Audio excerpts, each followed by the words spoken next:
If anyone has to take over for Captain Anderson, I'm glad it's you. I'm not sure about having non-humans on our ship, though.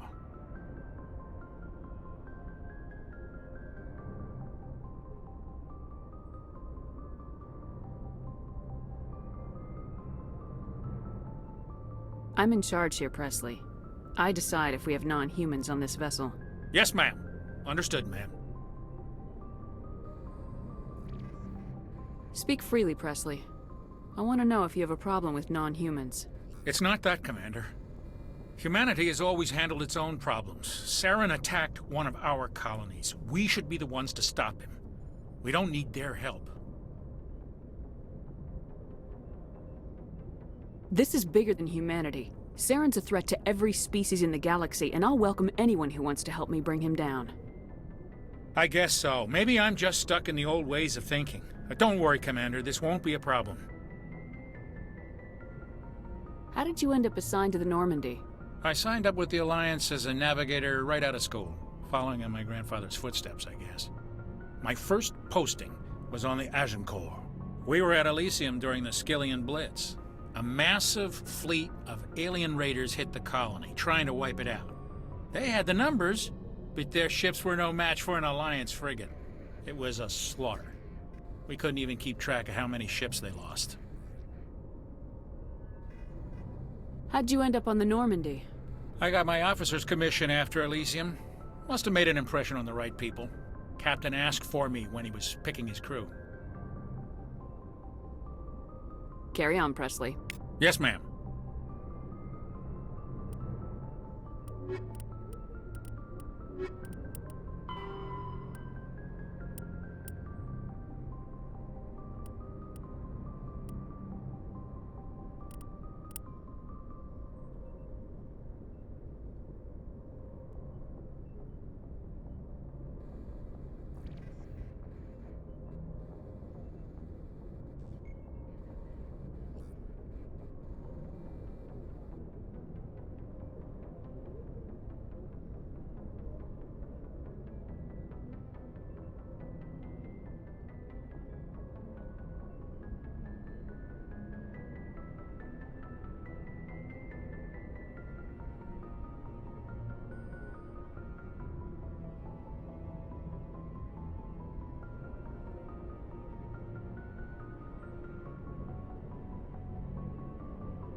Hey, Commander.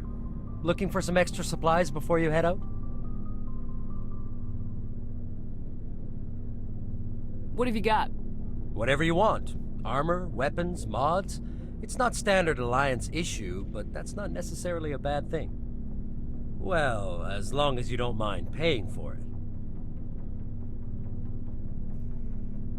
Why should I pay you for my weapons and armor? My stuff doesn't come from the Alliance. I have to purchase it myself, and it's not cheap. Hell, the licenses alone have set me back more than I'd like. But no licenses, no goods. Without the goods, I'm out of a job.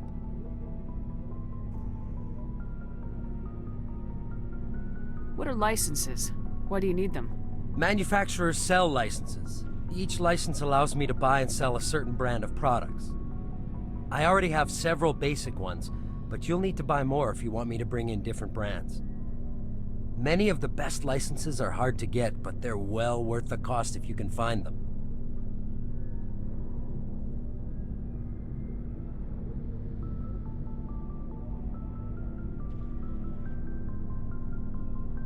What do the different manufacturers offer?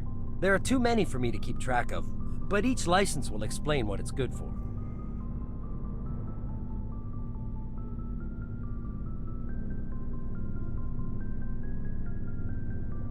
How often will you get new items? Well, that depends on how many licenses you've purchased, but I'll rotate items on a regular basis regardless. And anytime we land someplace with a big enough port, I'll buy, sell, and trade whatever I can. Check back often. I need to move items quickly, so only the most basic items will be stocked consistently.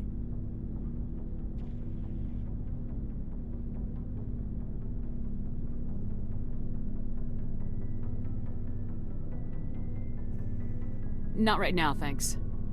No problem. Keep checking back.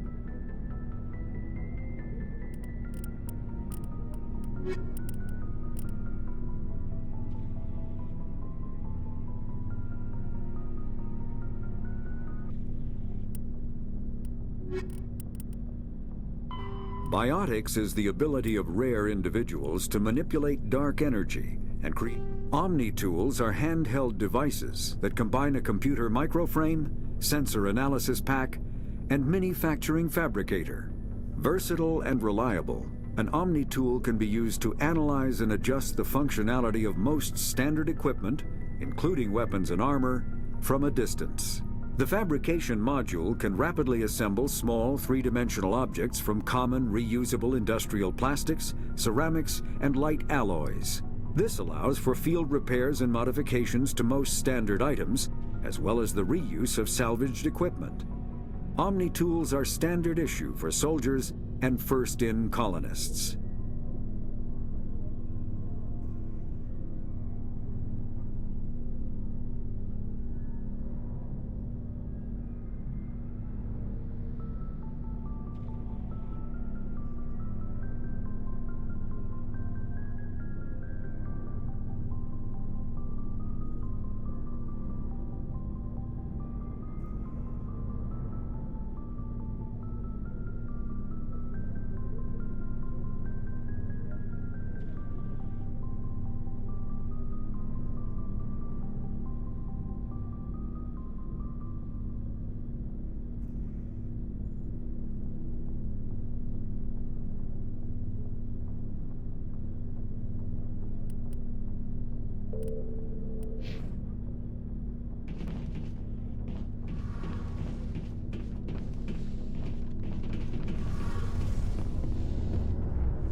Biotics is the ability of rare individuals. Element 0 can increase or decrease the mass of a volume of space-time when subjected to an electrical current.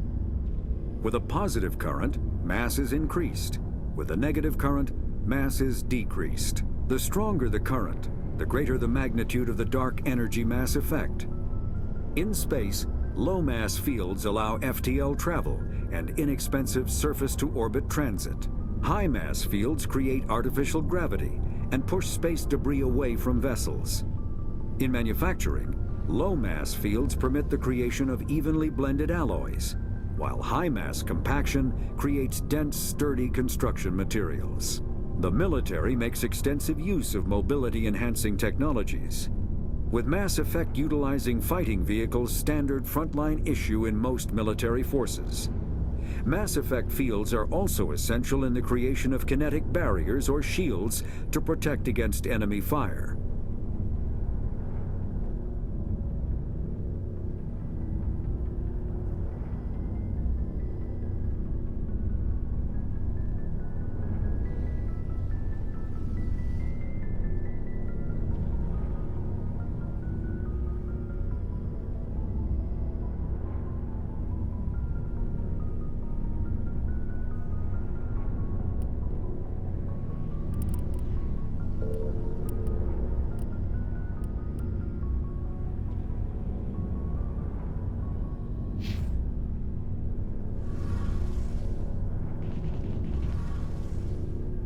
Hey, Commander, you know that Quarian, Tali?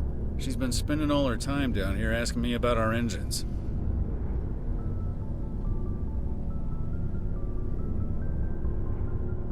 I'll tell her to leave you alone.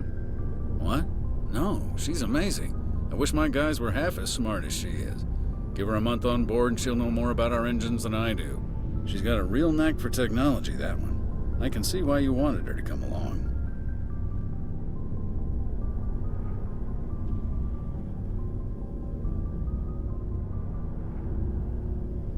I figured she'd be a real asset to the team. You got an eye for Tali, Commander, but I'm guessing that's not why you came down here. Fill me in on the IES stealth system. How does it work exactly? You can't hide a ship out in space. They emit too much heat and radiation. Too easy for sensors to pick them up, unless you find a way to capture those emissions. So our stealth systems trap the energy we give off in storage sinks built into the ship itself. No emissions to give away our location. Eventually the sinks have to be vented. More than a few hours silent running and they overheat. Cook us inside our own hull.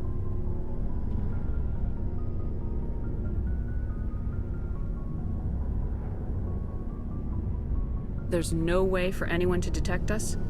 A visual scan can still pick us up. Anyone looking out a window can see us plain as day. But you have to be pretty close to get an actual visual out in space. Most vessels rely on scanners. As long as the stealth systems are engaged, they can't see us. Not unless we accelerate to FTL speeds. Why doesn't it work with faster-than-light travel? Cranking up the FTL blue shifts our emissions, pushes them into frequencies too high to capture in the sinks. As soon as we make the jump, it's like setting off a flare. Sensors can pick up our location whenever we enter or exit FTL flight, but for short-range missions, our stealth systems are amazing, and we've got the only one.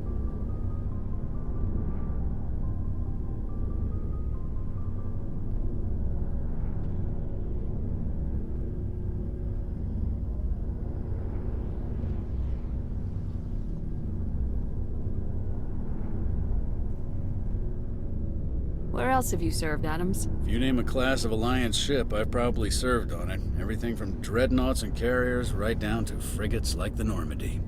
My last assignment was on the Tokyo, only a cruiser, but she was a good ship. Couldn't hold a candle to the Normandy, though.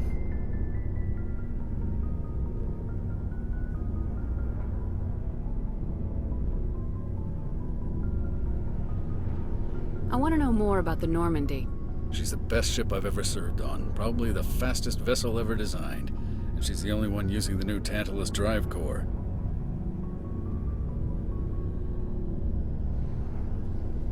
What's so special about the Tantalus drive core? Proportionally, it's about twice the size of any other vessel. Not only are we faster, but we can run at FTL speeds longer before we have to discharge the core.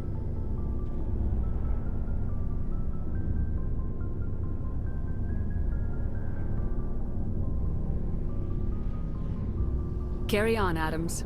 Aye, aye, Commander.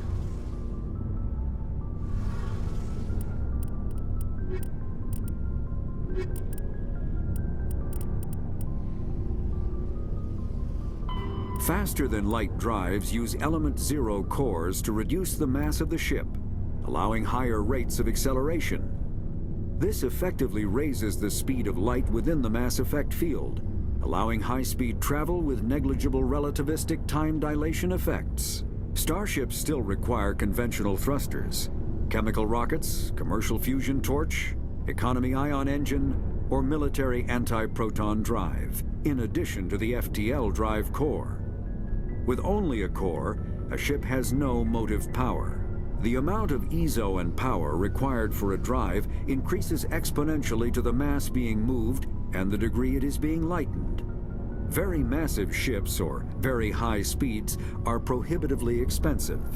If the field collapses while the ship is moving at faster than light speed, the effects are catastrophic. The ship is snapped back to sublight velocity, the enormous excess energy shed in the form of lethal Cherenkov radiation.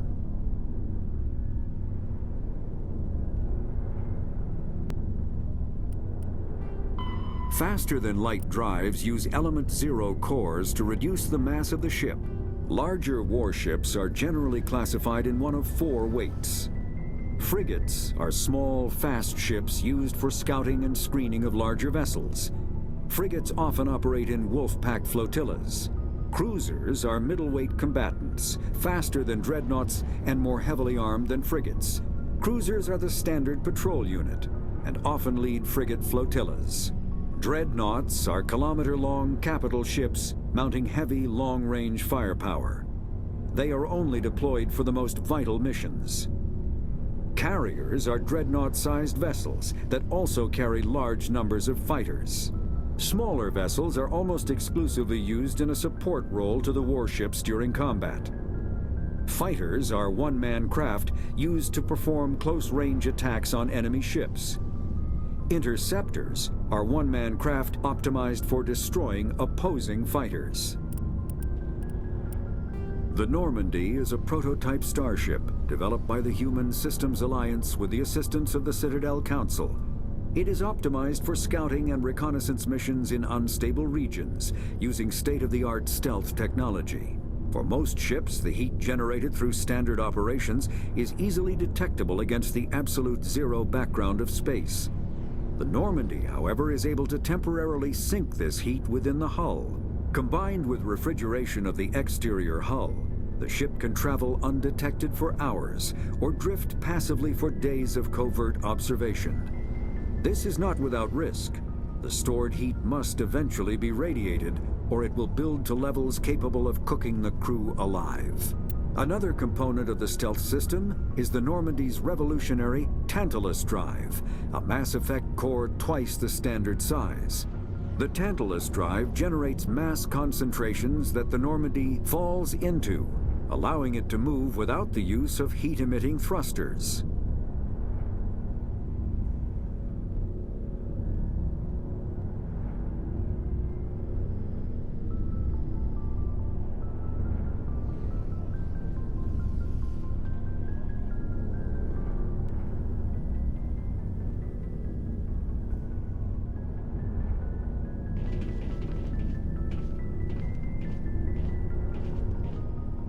Your ship's amazing, Shepard. I've never seen a drive core like this before. I can't believe you were able to fit it into a ship this small. I'm starting to understand why you humans have been so successful.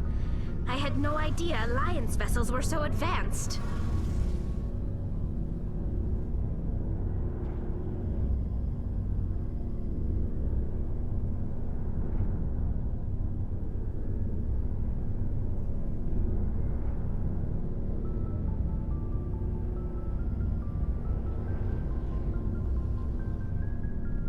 The Normandy's a prototype, cutting-edge technology. A month ago, I was patching a makeshift fuel line into a converted tug ship in the flotilla. Now, I'm sitting on board one of the most advanced vessels in Citadel space. I have to thank you again for bringing me along. Traveling on a vessel like this is a dream come true for me. I had no idea you found ship technology so interesting. It comes with being a Quarian. The migrant fleet is the key to the survival of my people. Ships are our most valuable resource. But we don't have anything like this. We make do with cast-offs and second-hand equipment. We just try to keep them running for as long as we can. Some of the fleet's larger vessels date all the way back to our original flight from the Geth. I can't believe your fleet's still using ships that are 3 centuries old. They're constantly being repaired, modified, and refitted. They aren't pretty, but they work. Mostly. We've tried to make ourselves as independent as possible on the flotilla. Grow our own food, mine, and process our own fuel. But some things we just can't make on our own. A patch to maintain the hull integrity requires raw materials we just don't have. That's why our pilgrimages are so important.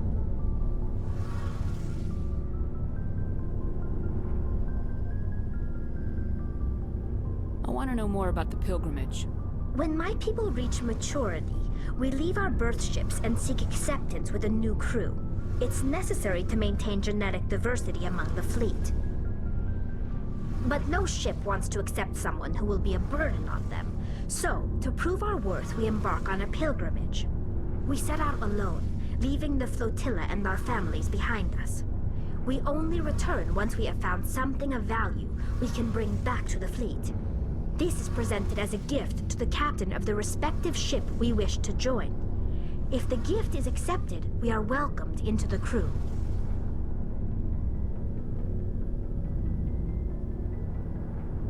Can a captain choose to reject the gift? That doesn't happen often. Most captains are eager to increase the size of their crew. It increases their own standing in our society. Even when a gift is not particularly valuable, the captain usually accepts it out of a sense of tradition. However, there is a stigma to presenting a substandard gift. It's not the best way to make a good impression on a new community. Most pilgrims don't return until they find something worthwhile. I can't believe they just send you off alone. It's not like they just cast us out. Before we leave, we are given lessons in how to survive outside the flotilla, and given gifts to help us on our journey. We also receive implants to fight off sickness and disease. Generations of living in an isolated and highly controlled environment have left our immune systems weaker than most. By the time we leave the fleet, we are well equipped for the pilgrimage. This is a rite of passage for all Quarians. If it were dangerous, our numbers would suffer. Virtually every pilgrimage ends with a triumphant return and the ritual presentation of the gift to one of the fleet's captains.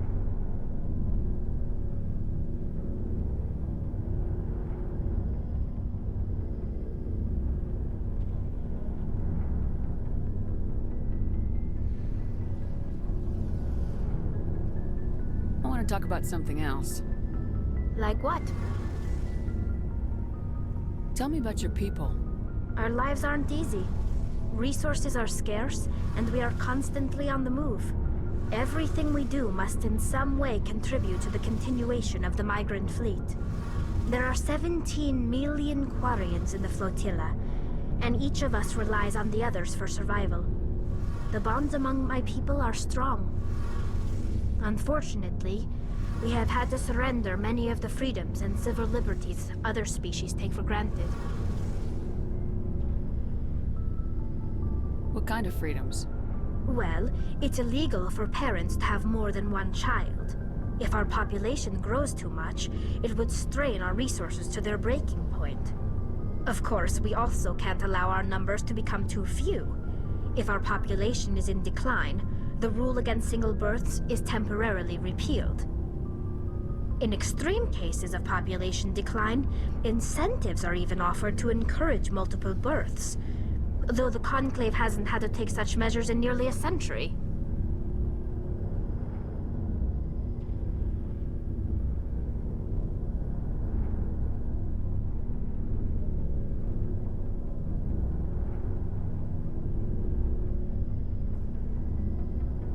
That's your government. The Conclave is our civilian branch of government. Each ship can elect a representative to serve on the Conclave and make decisions that affect the fleet as a whole. On matters that affect an individual ship, however, the captain has the final say. It's a tradition that dates back to the early days, when the fleet was governed by martial law. Fortunately, most captains nowadays are smart enough to have an elected council from their crew to give them advice and guidance.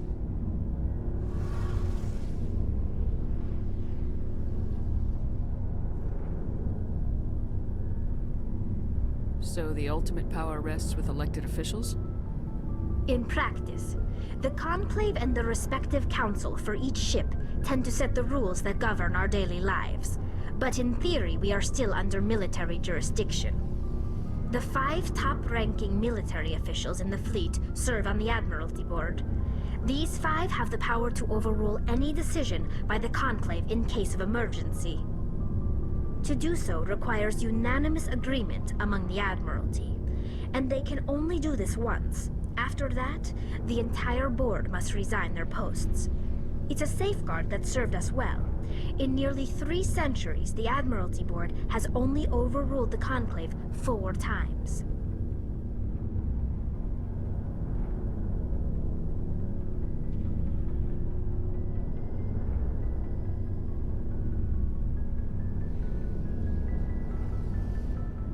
I want to know more about the Geth. I doubt I can tell you anything you don't already know.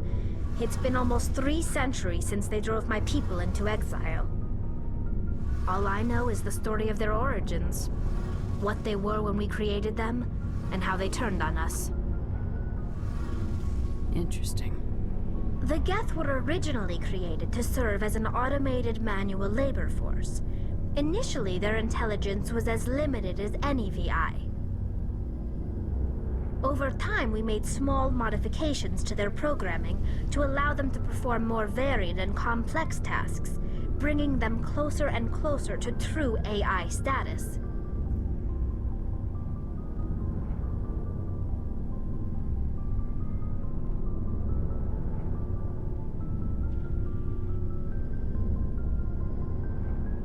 How come the Council didn't step in and stop you? This wasn't true AI research. We may have been skirting the bounds of the law, but we never did anything that was actually illegal. The changes were so insignificant, so gradual, that we were able to control them. Or so we thought. But one thing we underestimated was the power of the neural network. A million Geth thinking simultaneously created an inherently unstable matrix.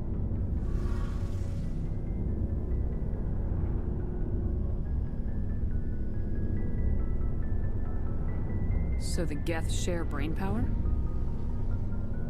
Many of the Geth's logic systems were designed to work in concert with other nearby Geth. Basically, the more of them you have in the group, the smarter they are.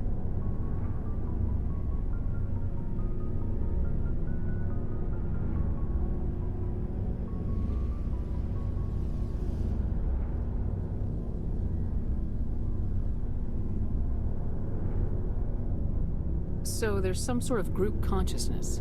No, nothing like that. They cannot share sensory data or information.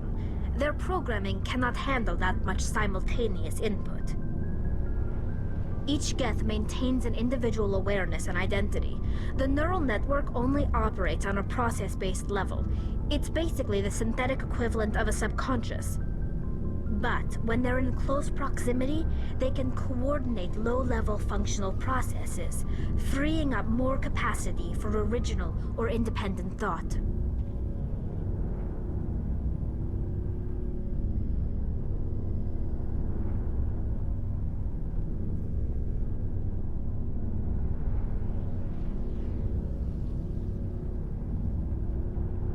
That doesn't make any sense. I'm probably oversimplifying. The Geth are incredibly advanced and complex creations. All you need to know is that they get smarter when they gather in large numbers. As we built more and more Geth, their effective intelligence became more sophisticated, more abstract. One day, a Geth began to ask its Quarian overseer questions about the nature of its existence. Am I alive? Why am I here? What is my purpose? As you can imagine, this caused a near panic among my people. I don't see what's so bad about those questions. The Geth were created to engage in mundane, repetitive, or dangerous manual labor. That's fine for machines, but it won't satisfy a sentient being for long. The Geth were showing signs of rudimentary self-awareness and independent thought. If the Geth were intelligent, then we were essentially using them as slaves. It was inevitable the newly sentient Geth would rebel against their situation. We knew they would rise up against us, so we acted first. A general order went out across all Quarian-controlled systems to permanently deactivate all Geth. The Geth responded to this order violently.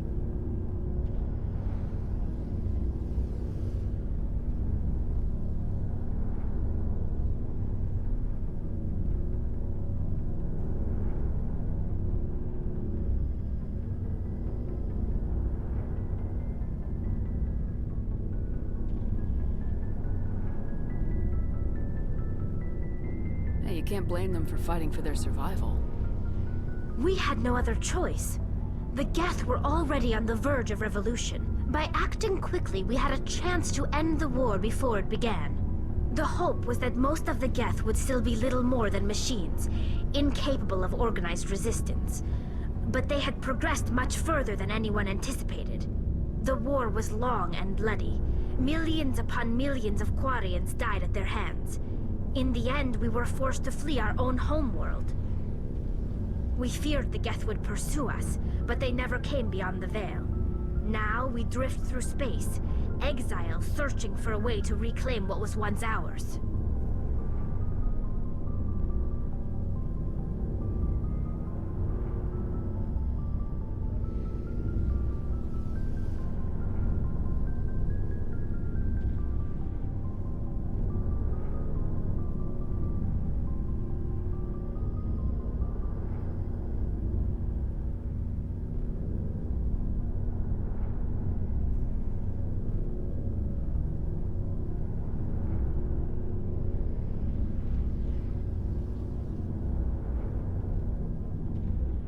I should go.